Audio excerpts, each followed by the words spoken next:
Welcome to ARDEX Answers podcast, where you'll find the latest and greatest flooring, tiling and waterproofing, as well as general construction for the Australian building industry.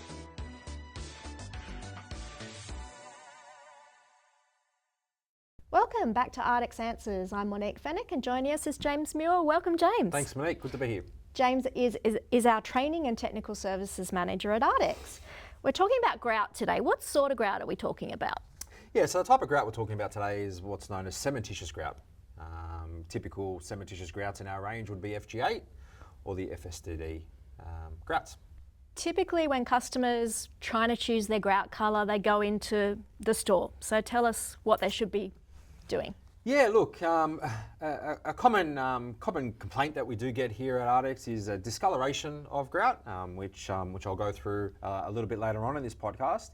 But from a customer's perspective, when they're in store choosing the grout, it's always recommended that they choose the grout at home once the tiles have been installed. It's not a good idea to choose the grout in the showroom, and the reason is lighting. Lighting, unfortunately, is going to be different in the showroom than what it is at home, or where you're going to be installing the grout itself. So it's also always advisable to get your hands on a grout chart. Physically take the grout chart and put it against your tiles with the lights on, or if it's outside, make sure it's the heart of the day, to physically see what that grout is going to look like in different lighting conditions.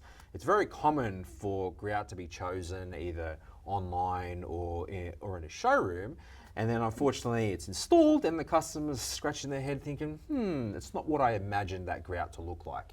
And then the poor tiler is having to rake it all out and redo it in a different type of tile, so a different type of grout. So to prevent that, it's always advisable to choose the grout once the tiles have been installed. And there are also implications with the installer or with the tiler applying the grout as well. So the application, There are some things to consider. Absolutely. Yeah, we need to think about grout as the premium finish.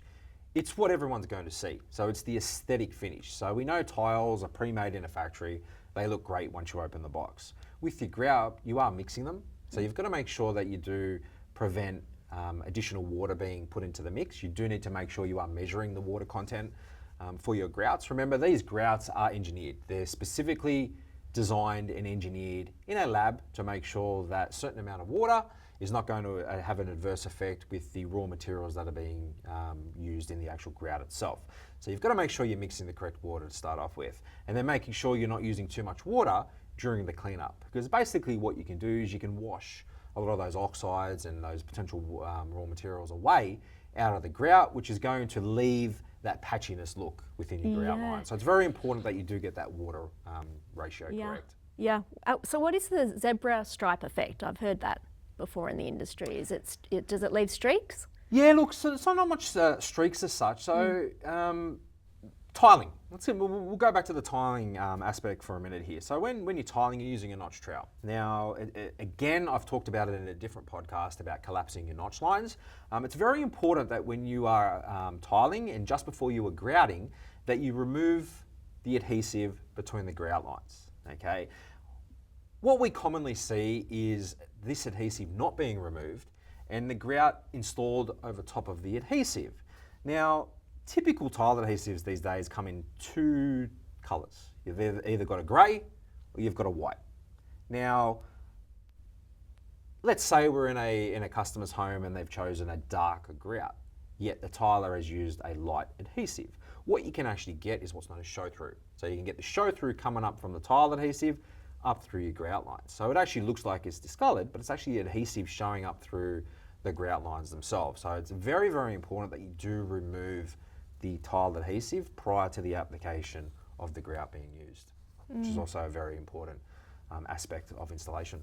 So going back to the mixing, and there's the Goldilocks effect, right, of not too much and not. So and what's the right amount exactly? Is it and does it differ from grouts, or is it? It does, absolutely. So, you know, the mixing ratio is going to be different if you're using one grout versus another grout. Yeah.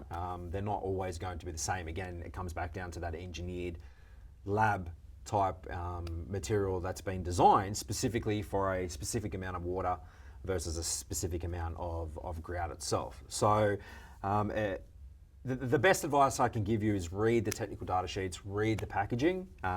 It will give you how much water needs to be added, whether there's a minimum and a maximum amount of water you can add. But absolutely, different grouts will vary in different mixing ratios. Does it matter how long you mix it for? It does, absolutely. So the typical recommendation that we give here at ARDEX is mixing it for 2 minutes. And what that is making sure that you are getting the moisture and the grout itself properly mixed prior to the actual application of the grout into your grout lines. And that's just not with a wooden spoon, right? No, definitely not with a wooden spoon. You want to be using a mechanical mixer. That's right. You know, it could be a simple mixer that you purchase through your hardware chains and attached to a drill.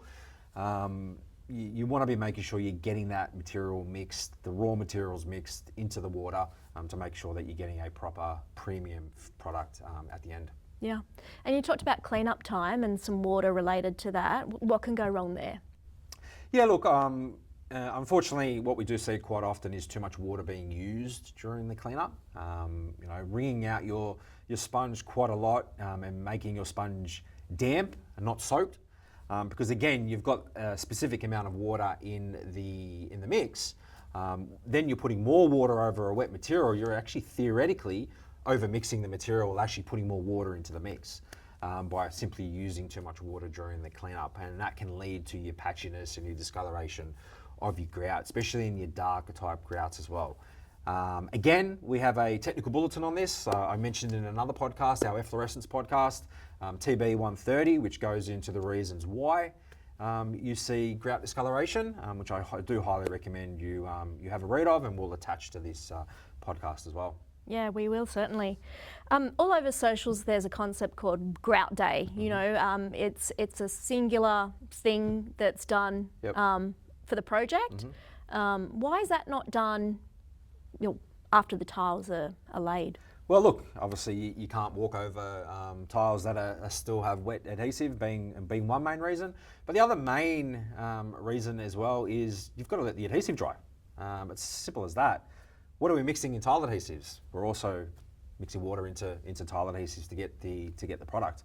So you know, if we're dealing with a wet area where there's a waterproofing membrane down and you're tiling over top of the waterproofing membrane, well, where's that moisture going to go that's in the tile adhesives? Typically, the only way is up, and that's up through your grout lines. Now, unfortunately, I have seen issues where tiles have been laid and finished at 4 o'clock on a Thursday afternoon, and by Friday morning at 7 o'clock, they're grouting, and you're wondering why the grout itself is discolouring. And a lot of that could be is the moisture rising up through your grout lines from the tile adhesive. So it's very important you're following the manufacturer's recommendations of that particular tile adhesive, ensuring that you are waiting the specific amount of time for that tile adhesive to dry prior to the application of your grouting being installed. So all this discoloration, if it does happen to you, how can you reverse it? Yeah, look, the simple answer is you can't reverse it. It would either be raking out the joints and reinstalling new grout, or there are products on the market where you can paint grout lines, which are being quite successful. So rather than having that manual labour, having to rake out all the grout lines, which does add complexity to it, damaging tiles is also a possibility. You can paint over the grout lines to a specific colour that you want or you imagined or that you'd like. So that would be the safest way moving forward. But unfortunately, there's no simple way of just reversing the discoloration of grout as well. And one thing that I'll add to this as well from a discoloration perspective, and we do see it all the time, household chemicals. Again, we're dealing with a cementitious grout, and household chemicals, bleaches and your natural acidic type cleaners will also damage, attack your cementitious grout lines. Now, different podcast questions, epoxy grouts, that's where that chemical resistance would come into play, but that's also something that you need to be aware of as well. I think you've just thought of another podcast topic right there. Beautiful. Yeah, thanks for joining us, James. No worries, thank you. Don't forget to subscribe, and bye for now.